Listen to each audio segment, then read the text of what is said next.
Good evening and welcome to 16 Minutes. I'm Nikki Cohen. Nestled in the vein of the Berkshires, Salisbury School sits on 700 acres of bucolic wilderness. While the landscape has been admired since the school's inception in 1901, it has often played a passive role in the Salisbury experience. That has changed this fall. A group of dedicated students and faculty have partnered together to build trails and unlock new ways for the community to engage in its surroundings. Yuri Okada, Campbell Bulk, and Woomin Shim report on Salisbury's transcendental resurgence. Since 1901, Salisbury School's 750 acres of extensive forests and land have been underutilized until this fall, with the revival of the mountain biking team. As of late, the resurgence of the sport has taken the hilltop by surprise, cultivating the land of Salisbury into its own arena. Over 10 miles of trails have been created on Salisbury land.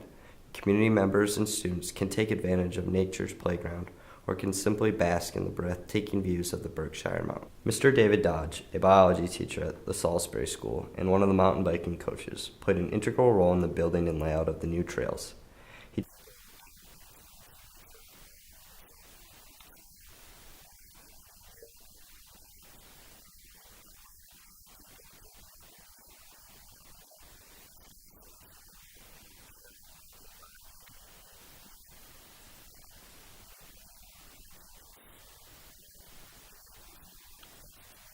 The mountain bike team is made up of 18 students who ride every day of the week. They compete against other local schools and have recently hosted a 15-rider race against the Hotchkiss School. Students on the mountain bike team do not just ride the trails, but they take the time to keep them in riding condition. Trail maintenance days include the removal of rocks, twigs, and other debris that might be in the path of the bikers.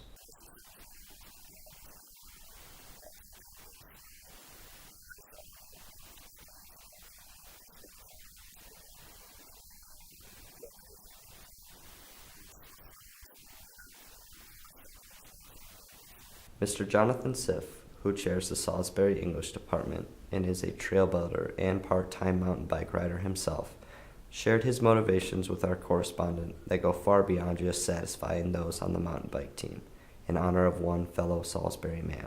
Things that really jumped out at me was how much of an avid outdoorsman he was. A big part of why he moved west and their experiences growing up as children. It just seemed like such an important and perfect way for us to honor, Rusty, who's an alum of the school, and also Mr. Cheney, who's given so much to Salisbury School over the years, and also just try to ensure that they last, right? That the trails are not allowed to sort of pass into oblivion in some future era.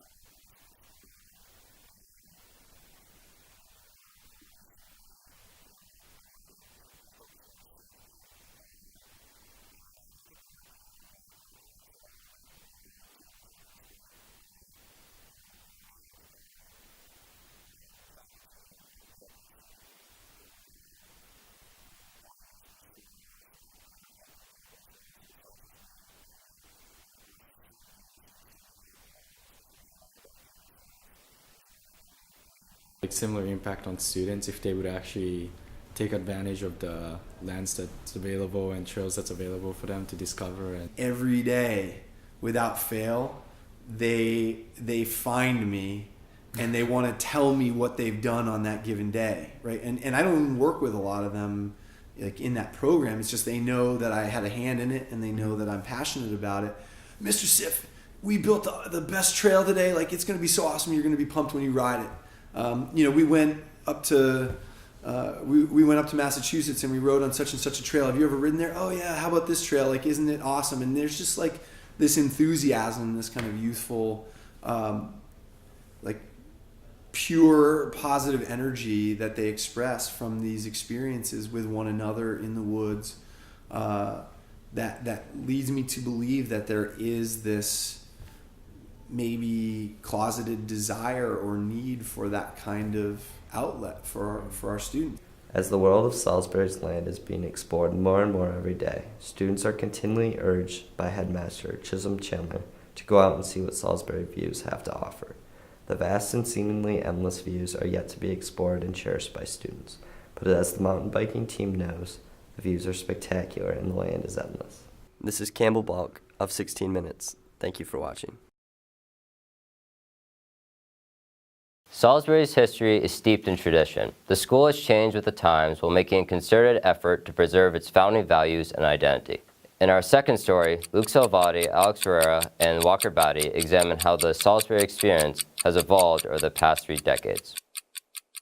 Over the 115 years of Salisbury School's existence, the school has undergone numerous changes, many of those in the student body. We discussed these dramatic changes with Dr. Jeffrey Rosano, a teacher, ex-dorm parent, and the head archivist, who joined the faculty in 1982. You would have essentially where the dining hall is today. Now that's all been reconfigured and expanded, but generally in that area, you would have a table for each teacher and the kids would sit with him. There were waitresses in the early days. There was one waitress for each 3 tables. And the food was actually cooked in the basement below where the current kitchen is and was brought up by a dumbwaiter and then served because much of what is South Dorm, the kitchen area, was actually staff quarters in the early days. And even as late as, say, 1980, you were having sit-down dinner Sunday, Monday, Tuesday, Thursday, Friday, and having sit-down lunch Monday, Tuesday, Thursday, Friday. So there were 9 or 10 sit-down meals a week.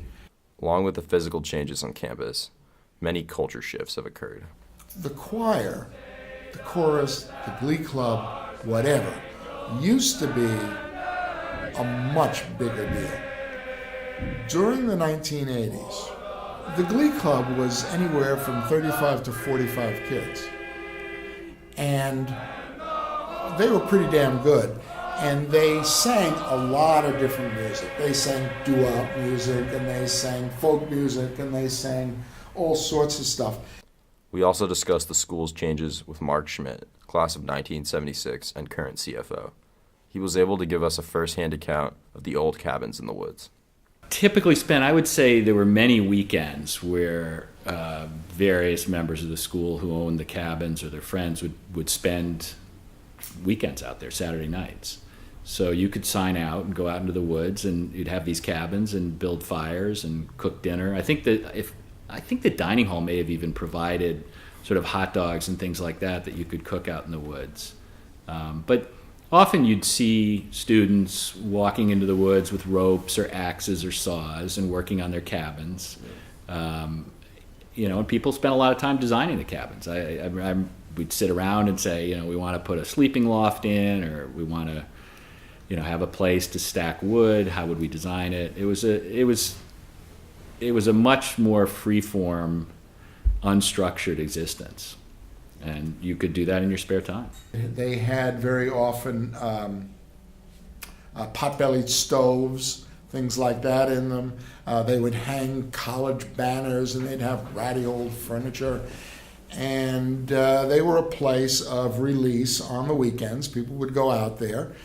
And I'm sure the faculty knew that sometimes the boys were up to no good out there, smoking or trying to make hard cider and other kinds of things that teenagers would do. We used to go out in the woods and rappel off Fox's Ledge without informing anyone that we were going into the woods, or without any supervision or any instruction at all. You think that's just like a culture change that prompted that? It's across all of society. I think Salisbury School is no different than the rest of this society. And we're certainly operating within the way everyone else needs to operate. We're hoping to be a little bit forward thinking in the way we're doing that. But yes, it's a complete change in society. We also discussed how the liability at Salisbury has changed, and that certain activities that were accepted in the old days are no longer tolerated today. Well, the world has changed. We live in a much more litigious society. The costs of doing something wrong, not doing everything you can to avoid risk, to keep people from being injured, are extremely high and will be settled in the courts. When we were here, if a boy broke his arm in the woods or something, the parents would take him home and go to the hospital and get a splint put on him, and he'd come back. It wasn't a big deal. Now, people would feel that it probably impeded his college chances or something like that. You can't take those sort of risks. So what we need to do is try to keep people, the boys, the students, give them every opportunity to pursue interests that they care about, but do so in an extremely safe manner. I'm Luke Salvati of 16 Minutes. 5,085 miles. That is the distance from Salisbury, Connecticut to Ho, Ghana. Last June, 11 students and 2 faculty members made this journey. While the mileage is noteworthy, the cultural bridge is even more compelling. Ian Segala, Pierpong Saxamon, Santi Sante Shevekan, and I report on our final story. Humans are inherently self-centered. We tend to focus on things that directly affect our lives. This is important, but it comes at a cost. By focusing more on our lives, we often miss out on chances to learn from others. This is true on an individual level as well as the national level. There are over 190 countries. It is hard to fathom how many different cultures and values exist. Over the summer, I joined members of the Salisbury community on a trip to Ghana. While we took in the colorful scenes like the Ho Market and beautiful landscapes like the Blue Waterfall, the highest waterfall in West Africa, the most striking aspect was the cultural divide between the United States and Ghana. Theo Quartey is a 6th former here at Salisbury, and he is also a former graduate of the Right to Dream Academy in Ghana. I was scared of. I was nervous, not really scared. I was just nervous because I didn't know what to expect at all.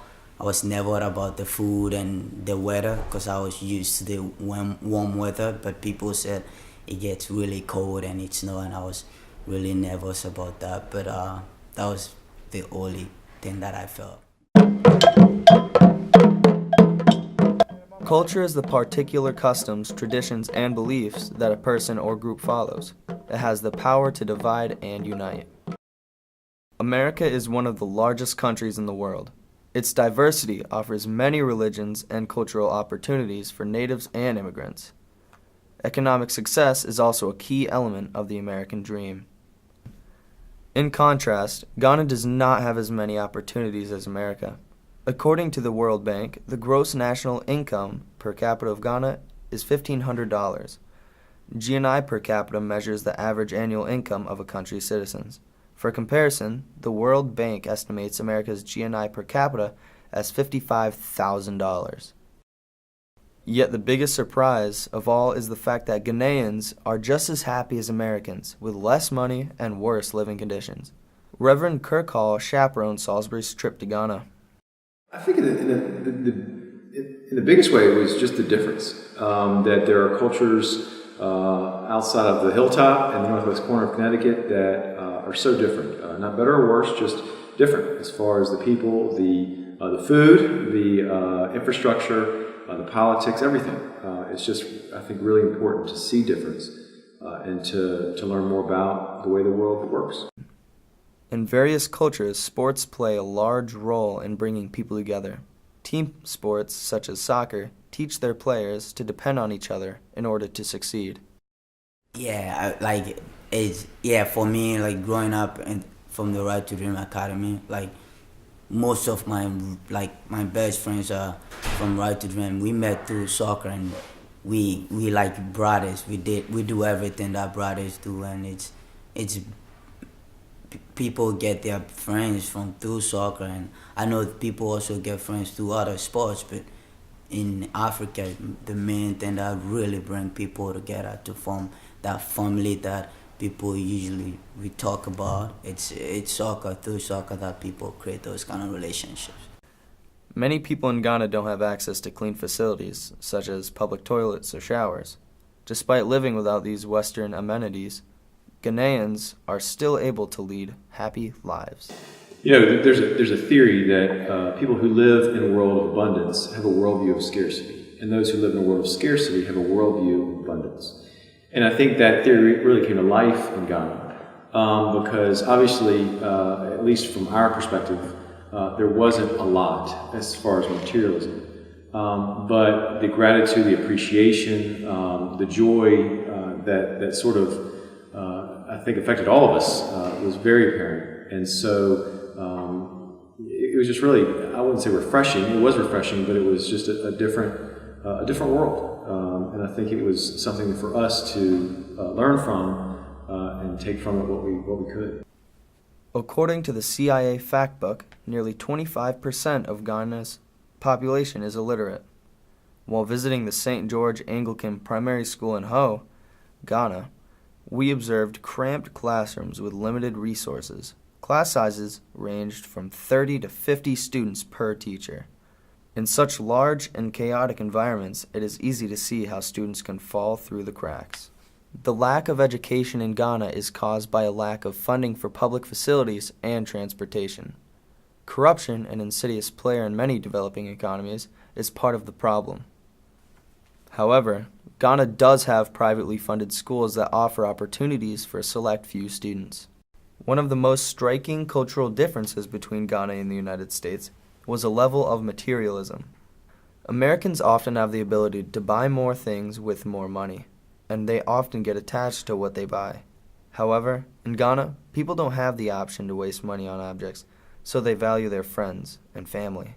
I think Salisbury is like basically connected to Right to Dream because the same principle was making sure the kids from Salisbury grew up and become responsible men in their society is what Right to Dream was trying to do. And getting an education here is really important because it's leading me towards what I want to do in the future. And so coming here has had a really significant impact in my life and what I want to do in the future.